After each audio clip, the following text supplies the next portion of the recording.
Hi students, welcome you in our sixth lecture of gravitation. Fifth lecture तक हम cover कर चुके थे केपलर्स के लॉ, उसके बाद न्यूटन का जो यूनिवर्सल लॉ ऑफ ग्रेविटेशन है ये भी हमने लास्ट लेक्चर में कवर कर लिया। जैसे कि मैंने आपको कहा था कि नेक्स्ट लेक्चर में मतलब आज के इस लेक्चर में हम न्यूटन के इनवर्स स्क्वायर लॉ का क्या देखने वाले हैं, प्रूफ देखने वाले हैं। क्यों न्यूटन को ऐसे लगा कि ग्रेविटेशनल फोर्स जो है, जो कि सेंट्रीपिटल टाइप का फोर्स है, वो डिस्टेंस के स्क्वायर को ही क्या होना चाहिए, इनवर्सली प्रोपोर्शन होना चाहिए।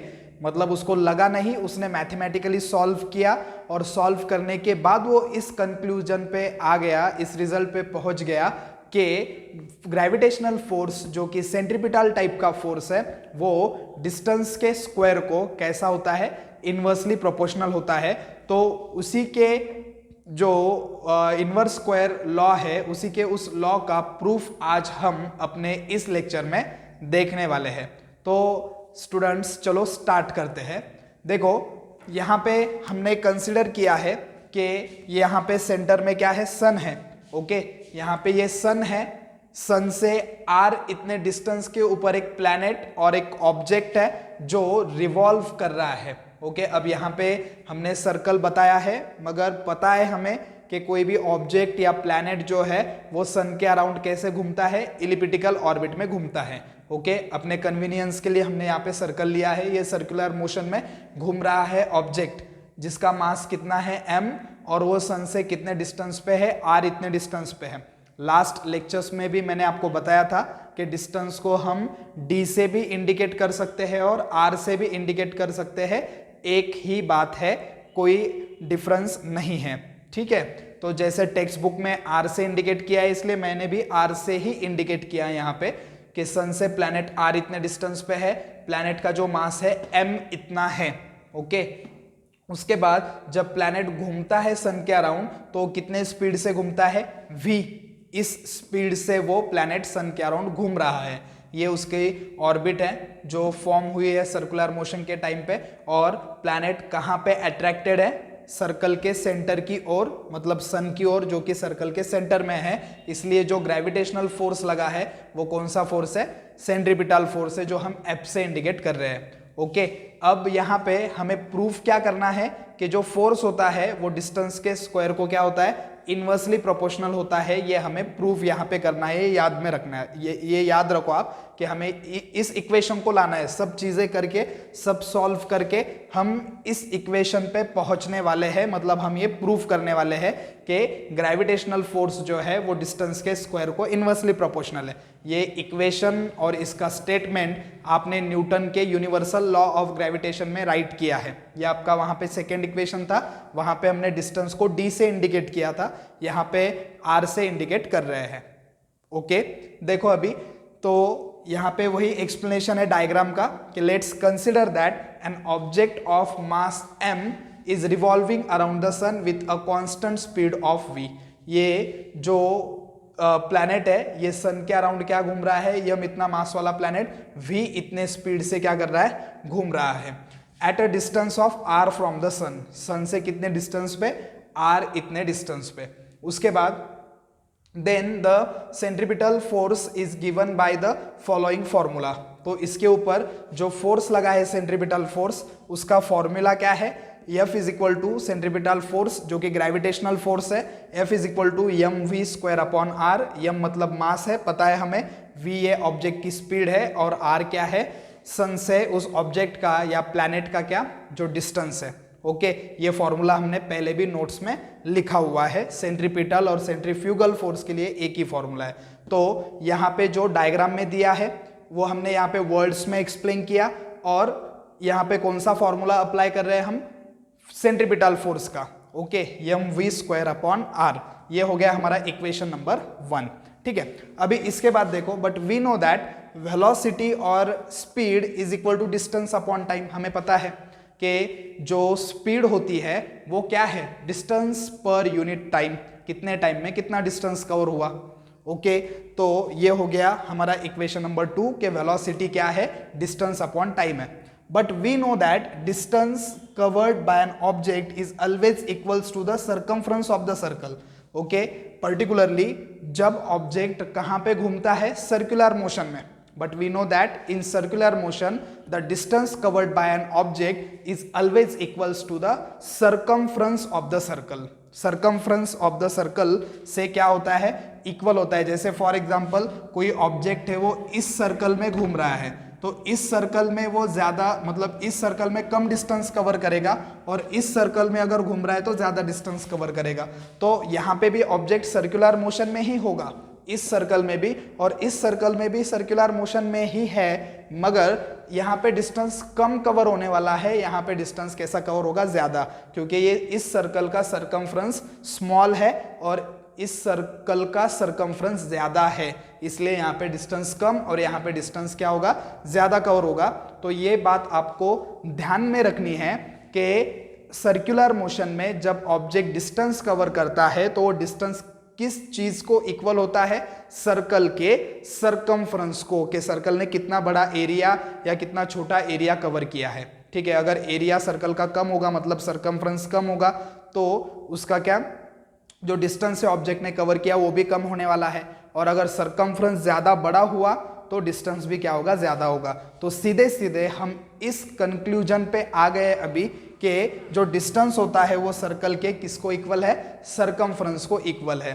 ठीक है, तो सर्कल का सरकमफ्रेंस क्या होता है, 2 पाई r. ये फॉर्मूला हमें पता है या पता होना चाहिए कि सर्कल के सरकमफ्रेंस का फॉर्मूला 2 पाई r है. तो यहाँ पे distance is equal to 2 pi r. ये हो गया हमारा इक्वेशन 3. देखो इक्वेशन 1 क्या था हमारा, जो सेंट्रीपिटल फोर्स है is equal to mv square upon r. ये इक्वेशन 1 हो गया. यहाँ पे ये वेलोसिटी है या फिर स्पीड है, स्पीड का फॉर्मूला क्या है, डिस्टेंस अपॉन टाइम. ये इक्वेशन 2 हो गया. और जो डिस्टेंस है यहाँ का वो सर्कल के सरकमफ्रेंस को इक्वल है, distance is equal to 2 pi r. ये इक्वेशन 3 हो गया. यहाँ पे हमने सेंट्रीपिटल फोर्स का फॉर्मूला लिखा, फिर v को डिफाइन किया, डिस्टेंस अपॉन टाइम, फिर डिस्टेंस को डिफाइन किया 2 pi r. Distance 2 pi r क्यों है, क्योंकि सर्कुलर मोशन में सरकमफ्रेंस को ही इक्वल होता है डिस्टेंस ऑब्जेक्ट ने कवर्ड किया हुआ. ठीक है, तो ये आ गया हमारा इक्वेशन 1, ये इक्वेशन 2 और इक्वेशन 3.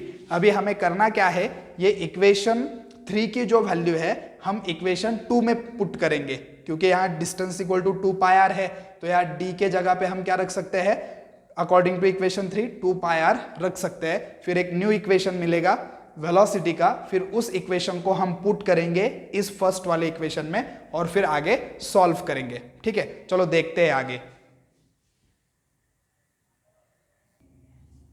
तो देखो स्टूडेंट, अभी हमने देखा कि फर्स्ट इक्वेशन हमारा आ गया था क्या, force is equal to mv square upon r.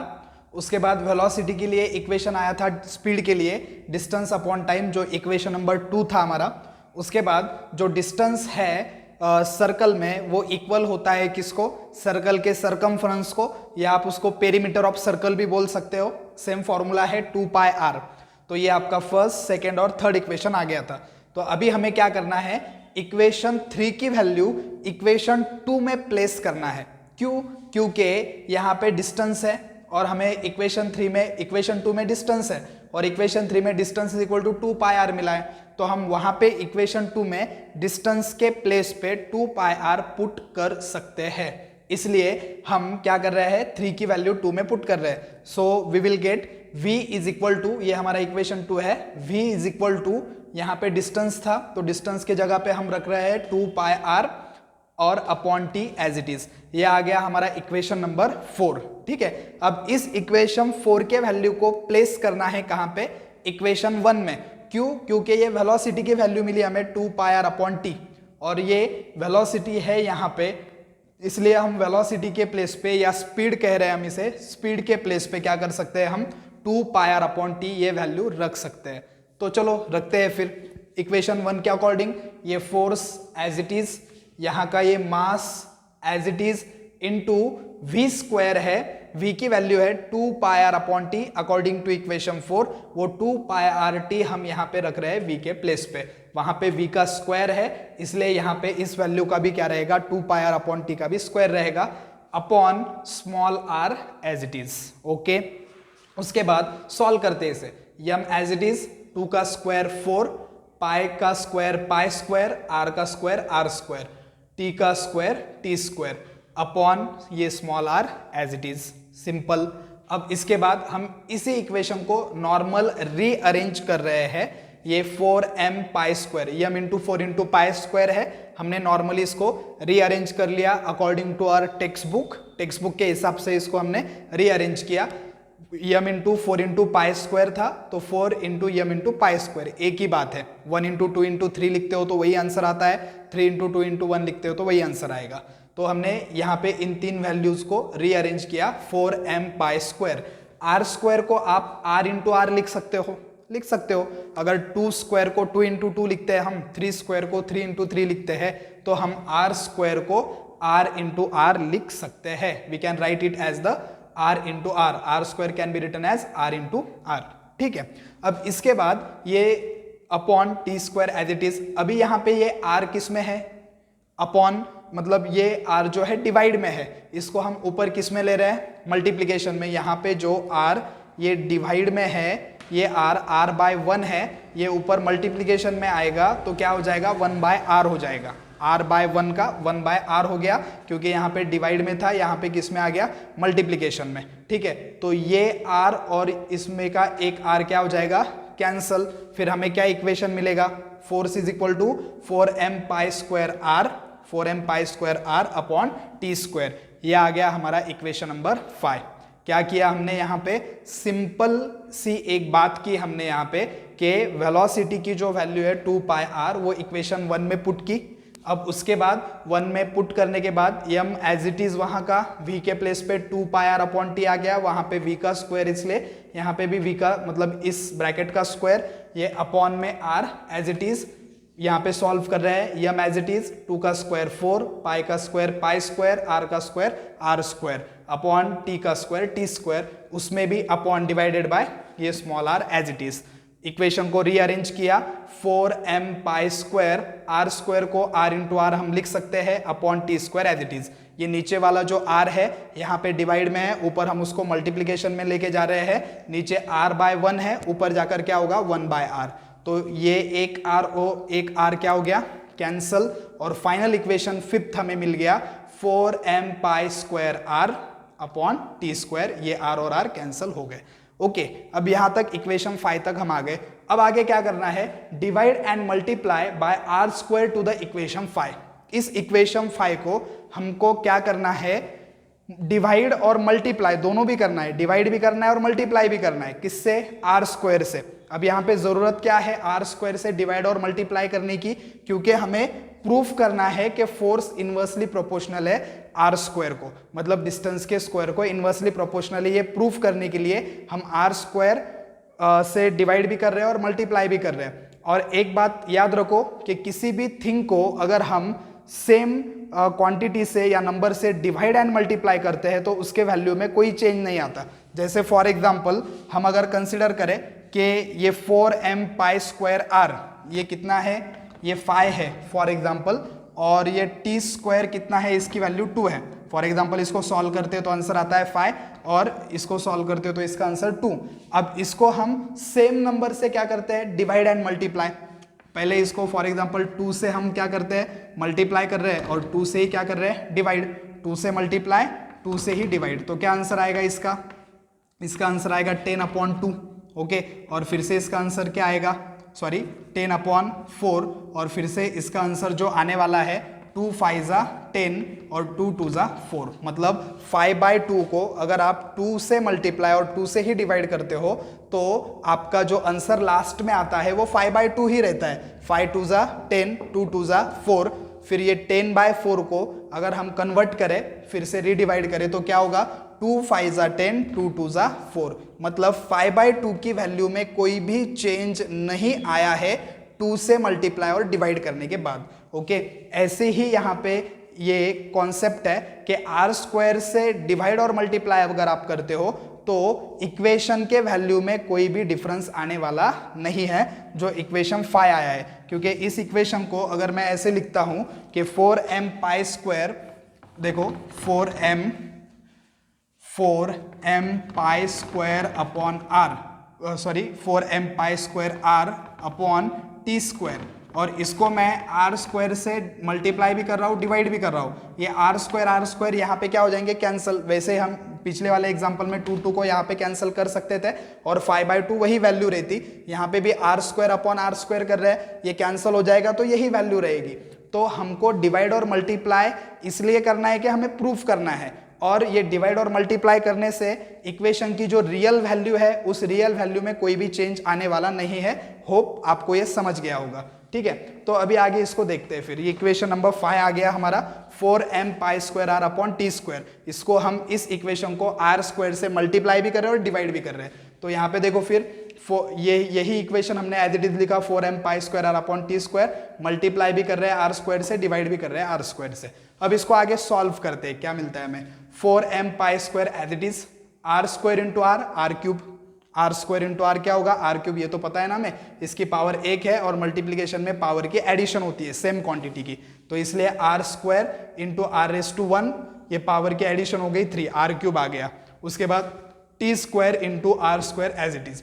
अब नॉर्मल रीअरेंजमेंट करना है इक्वेशन का सॉल्व करने के लिए। ये 4m pi square as it is, ठीक है, और ये आर स्क्वायर यहाँ पे एज इट इज। ये आर क्यूब और टी स्क्वायर को हमने सेपरेट लिया है, आर क्यूब और टी स्क्वायर को क्या करा है, सेपरेट लिया है। आर क्यूब ऊपर के साइड में न्यूमरेटर में मल्टीप्लाई में है, वो न्यूमरेटर में ही है, और जो टी स्क्वायर है वो डिनोमिनेटर में है, मल्टीप्लाई में वो डिनोमिनेटर में ही। बस हमने उसको आर क्यूब और टी स्क्वायर को साइड में लिया है सॉल्व करने के लिए। इसलिए हमने साइड में लिया क्योंकि r cube upon T square को देखकर हमें केपलर का थर्ड लॉ याद आता है। मैंने पहले ही कहा था आपको कि केपलर के थर्ड लॉ को अच्छे से समझ लो, लर्न कर लो, उसका यूज हमें यहाँ पे होने वाला है और हो रहा है यहाँ पे use. R cube upon T square को अगर हम देखते हैं तो केपलर का थर्ड लॉ याद आ रहा है। केपलर का थर्ड लॉ क्या था कि पीरियड ऑफ रिवॉल्यूशन का स्क्वायर डायरेक्टली प्रोपोर्शनल है डिस्टेंस, मीन डिस्टेंस के क्यूब को, ओके। और उसको हमने सॉल्व करके ये इक्वेशन पाया था k is equal to T square upon are cube. अगर T square upon are cube is equal to k हो सकता है और यहाँ पे R cube upon T square है, मतलब इक्वेशन कैसे है, अपोजिट है, तो यहाँ पे हम वैसे ही करते हैं इसको। T square upon are cube है तो इसको हमने लिखा r cube upon T square इसके जैसे, तो यहाँ पे k अपॉन 1 का क्या हो जाएगा, 1 अपॉन के इनवर्स कर दिया हमने इक्वेशन को यहाँ पे वैल्यू रखने के लिए, क्योंकि केपलर के लॉ के according t square upon are cube का k होता है constant is equal to T square upon are cube. तो फिर r cube upon T square क्या होगा, इनवर्स हो जाएगा, ये k अपॉन 1 का 1 अपॉन k हो जाएगा। तो ये 1 r cube upon T square के प्लेस पे हम 1 अपॉन k ये वैल्यू रखने जा रहे हैं। ये इक्वेशन 6 हो गया हमारा। इस इक्वेशन 6 में हम r cube upon T square के प्लेस के ऊपर वन अपॉन के ये वैल्यू रख रहे हैं। चलो रखते हैं फिर वैल्यू। ये equation number 6 f is equal to ये 4m pi square upon are square as it is, और R cube upon T square के जगह पे क्या 1/k। फिर से नॉर्मल रीअरेंजमेंट आ गई यहाँ पे 4m pi square as it is. उसके बाद ये जो k आर स्क्वायर इंटू के है, अगर हम आर स्क्वायर इंटू के लिखते हैं या k इंटू आर स्क्वायर लिखते हैं कोई उसके अंदर डिफरेंस नहीं आएगा, 2 इंटू 3 या 3 इंटू 2 आंसर वही रहेगा। तो इसको हमने रीअरेंज किया, ये आर स्क्वायर इधर लिया इस साइड पे और के इस साइड पे, दोनों की प्लेस चेंज की, मतलब 2 इंटू 3 था तो 3 इंटू 2 ऐसे कर दिया, बस बाकी कुछ नहीं। तो अब यहाँ पे अगर देखते हो आप तो 4 की वैल्यू चेंज होने वाली है क्या, 4 की वैल्यू कितनी है, 4 ही है। 4 की वैल्यू 3 होती है क्या, या 4 की वैल्यू 5 होती है क्या, नहीं, 4 की वैल्यू 4 ही होती है, कांस्टेंट वैल्यू है।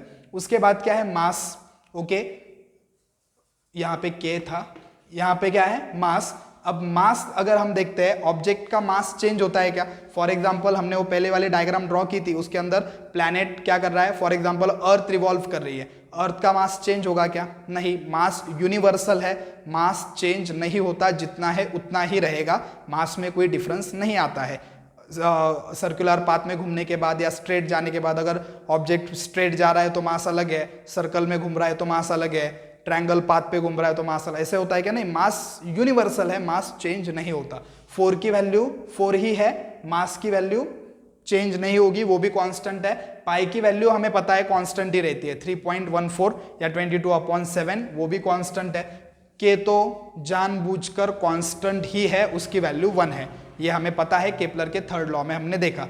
तो टोटल जो ये अपना इक्वेशन है 4m पाई स्क्वायर अपॉन के, ये सब कांस्टेंट है, इनमें से कुछ भी चेंज नहीं होता है, 4 4 ही रहता है, मास जितना है उतना ही रहेगा, मास चेंज नहीं होगा। अगर अर्थ घूम रही है तो अर्थ का मास फिक्स है, अगर मून अर्थ के अराउंड घूम रहा है तो मून का मास फिक्स है, या कोई भी प्लैनेट सन के अराउंड घूम रहा है तो उसका मास चेंज नहीं होता है, मास फिक्स होता है। Mass is the universal quantity. Okay, याद रखो ये। आगे हम फिर मास और वेट का डिफरेंस देखने वाले हैं, वहां पे ये मास का कंसेप्ट लगेगा ही लगेगा, याद रखना, ठीक है। पाई की वैल्यू कांस्टेंट है और के तो जानबूझकर कांस्टेंट है, तो ये पूरा इक्वेशन कांस्टेंट है। इसके जगह पे मैं कांस्टेंट वर्ड लिख सकता हूं, तो इसलिए मैंने ये एफ एज इट इज लिखा। ये 4m पाई स्क्वायर अपॉन के जगह पे क्या वर्ड लिख दिया, कांस्टेंट, ये 1 अपॉन आर स्क्वायर। अब आप बोलोगे सर आर स्क्वायर कांस्टेंट नहीं है क्या, आर की वैल्यू मतलब डिस्टेंस की वैल्यू कांस्टेंट नहीं है क्या? नहीं है। याद करो केपलर का फर्स्ट लॉ या केपलर का सेकेंड लॉ, वहां पे आपने देखा कि ऑब्जेक्ट जो है सन के अराउंड कौन से पाथ में घूमता है, इलिप्टिकल ऑर्बिट में। ओके, लंब वर्तुळ जिसे कहते हैं हम, ओके, वर्तुळ में ही घूमता है। ओके, ऑब्जेक्ट हा संचारण वर्तुळ मध्येच फिरतो, पण कोणत्या वर्तुळात फिरतो, लंब वर्तुळाकार वर्तुळात फिरतो। ती पण सर्क्युलरच मोशन आहे, परफेक्ट सर्कल मध्ये पण सर्क्युलर मोशन असेल आणि लंब वर्तुळामध्ये पण ती पण सर्क्युलरच मोशन आहे, ठीक है। ओके, तो ये आपको समझ गया कि वहां पे हम ये बता रहे हैं कि आर की वैल्यू क्या है, कांस्टेंट नहीं है, क्योंकि देखो जब इलिप्स में घूमता है ऑब्जेक्ट तो कभी सन के क्लोज होता है, कभी सन से दूर होता है।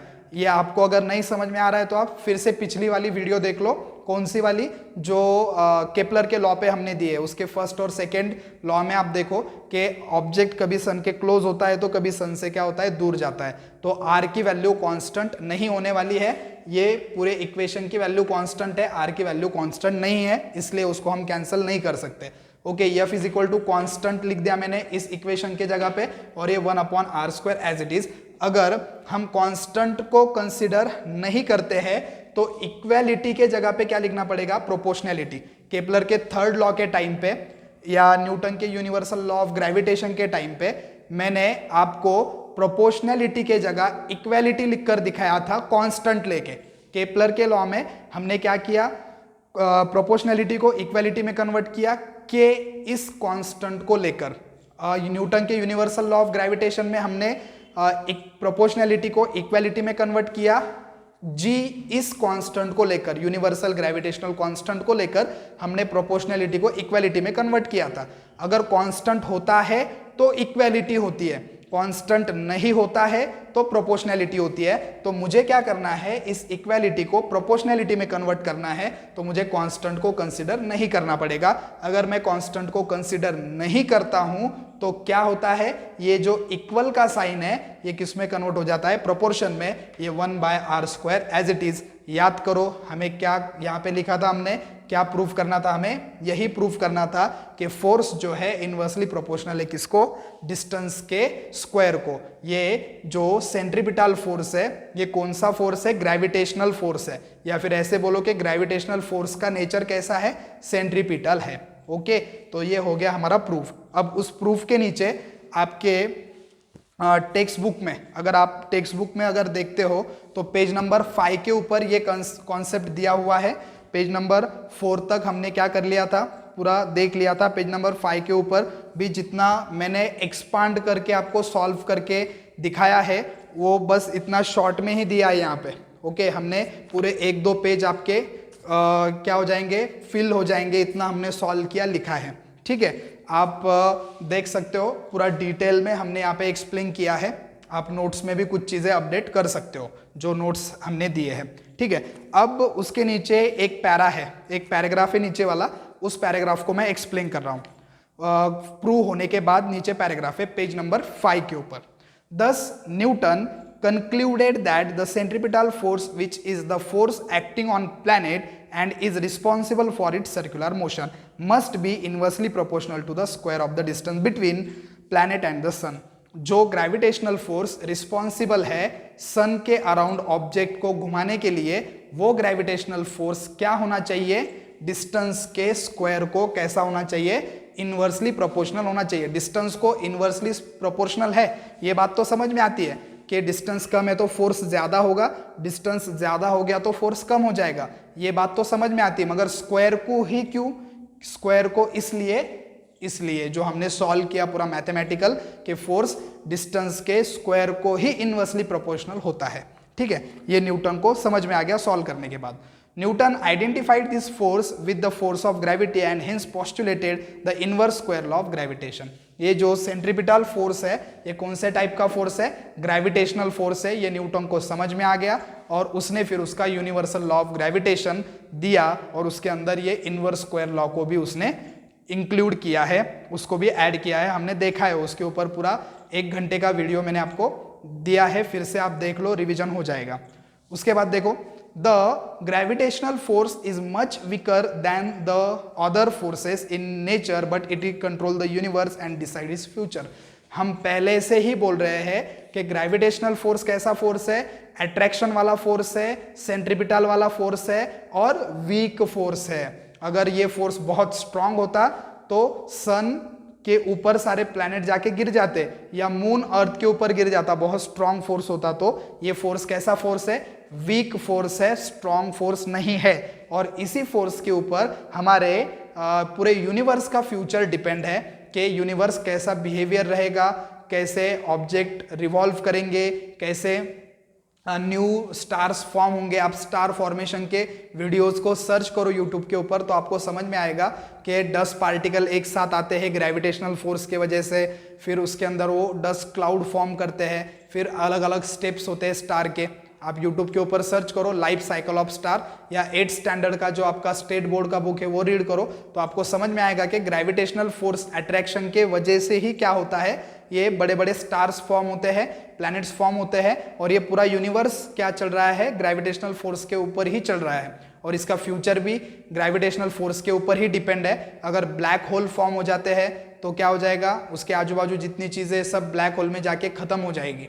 ब्लैक होल क्या है ये आप सर्च करो, black hole, life cycle of star, पल्सार्स, Interstellar spaces, ये बहुत इंटरेस्टिंग चीजें हैं स्पेस के लिए, स्पेस के रिलेटेड आप सर्च करो और देखो इनके वीडियोस। तो पूरा फ्यूचर प्रेजेंट किसके ऊपर डिपेंड है, ग्रेविटेशनल फोर्स के ऊपर। This is possible because of the huge masses of planet, star, other constituent of the universe. मतलब क्या कि ग्रेविटेशनल फोर्स इतना वीक फोर्स होने के बावजूद भी सब प्रॉपरली चल रहा है क्योंकि ये जो ऑब्जेक्ट्स है ये क्या, ये स्मॉल ऑब्जेक्ट है क्या, नहीं, बहुत ह्यूज ऑब्जेक्ट है, बहुत ह्यूज इनका मास है, इसलिए पॉसिबल होता है कि वीक फोर्स ज्यादा मास की वजह से थोड़ा क्या हो जाए, स्ट्रांग हो जाए। ठीक है, तो इस तरह से ये पेज नंबर 5 का एक्सप्लेनेशन हो गया। वहां पे एक यूज योर ब्रेन पावर का क्वेश्चन पूछा है, वो आपको राइट करना है और उसका आंसर भी लिखना है, मैं एक्सप्लेन कर रहा हूं।